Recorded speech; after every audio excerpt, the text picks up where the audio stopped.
MP Asaduddin Owaisi కేంద్ర ప్రభుత్వంపై తీవ్ర విమర్శలు చేశారు. మరొక విమర్శ ఏంటంటే ప్రధాని మోదీ పర్యటనను ఇజ్రాయెల్లో 2 రోజుల పాటు ప్రధాని మోదీ పర్యటించారు, మనందరికీ తెలుసు. ఈ పర్యటనను ఇజ్రాయెల్ ఉపయోగించుకుంది. ఎందుకు అంటే కరెక్ట్గా మోదీ గారు అక్కడి నుంచి వచ్చిన తర్వాత అతను అక్కడి నుంచి బయలుదేరిన వెంటనే ఇరాన్పై ఇజ్రాయెల్ ఎందుకు దాడి చేసింది అంటే ప్రధాని మోదీకి ఈ దాడుల గురించి ముందే తెలుసా, లేకపోతే ఆ సంభాషణ అనేదంతా కూడా అక్కడ పార్లమెంట్లో మాట్లాడడము, వీఆర్ విత్ ఇజ్రాయెల్ అని చెప్పడము, ఉగ్రవాదం గురించి మాట్లాడడము, హమాస్ చేసినటువంటి దాడులు ఆ ప్రస్తావన కూడా తీసుకురావడము, ఇదంతా కూడా భారత్కి లేదా భారత ప్రధానమంత్రి నరేంద్ర మోదీకి ముందే తెలుసా? ప్రధాని నరేంద్ర మోదీ పర్యటనను ఇజ్రాయెల్ ఉపయోగించుకుంది, భారత్ మాతోనే ఉంది, ఈ దాడికి భారత్ మద్దతు కూడా ఉందని చెప్పి ఇజ్రాయెల్ చెప్పుకుంటోంది అని చెప్పి అసదుద్దీన్ ఓవైసీ ఆరోపించారు.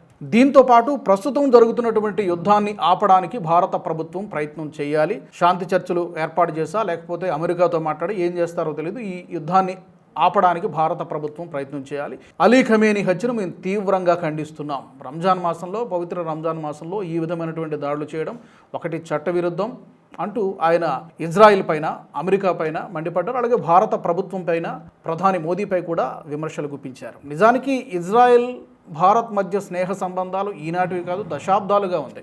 కాబట్టి ఇప్పుడేదో కొత్తగా భారత్ ఇజ్రాయెల్ మధ్య ఏదో కొత్తగా స్నేహ సంబంధాలు నెలకొని అనడం కరెక్ట్ కాదు. ఇక ముందే తెలిసిందా తెలియలేదనేది కొన్ని డిప్లొమాటిక్ విషయాలు ఉంటాయి, అన్నీ బాహాటంగా చెప్పేటువంటి విషయాలు కాదు. దానికి సంబంధించి భారత ప్రభుత్వం నుంచి కానీ లేకపోతే వేరే బీజేపీ నేతల నుంచి కానీ ఎలాంటి స్పందన రాలేదు. అలాగే ఈ సందర్భంగా పాకిస్తాన్పై కూడా మండిపడ్డారు. పాకిస్తాన్ తన తోటి దేశాలపై దాడులు చేయడమే లక్ష్యంగా పెట్టుకుంది. ఆఫ్ఘనిస్తాన్, పాకిస్తాన్ మధ్య జరుగుతున్నటువంటి యుద్ధం గురించి, దాడులు, ప్రతిదాడుల గురించి కూడా అసదుద్దీన్ ఓవైసీ ప్రస్తావించారు. అండ్ ఆయన ప్రస్తావించిన దాంట్లో ఇంకొక కీలకమైన విషయం ఏంటంటే అక్కడ మక్కా మదీనాలో కావచ్చు చాలా వేల మంది ముస్లింలు చిక్కుకుపోయారు. అందులో చాలామంది భారతీయులు కూడా ఉన్నారు. ఇరాన్లో కానీ ఇజ్రాయెల్లో కానీ చాలామంది భారతీయులు చిక్కుకుపోయి ఉన్నారు.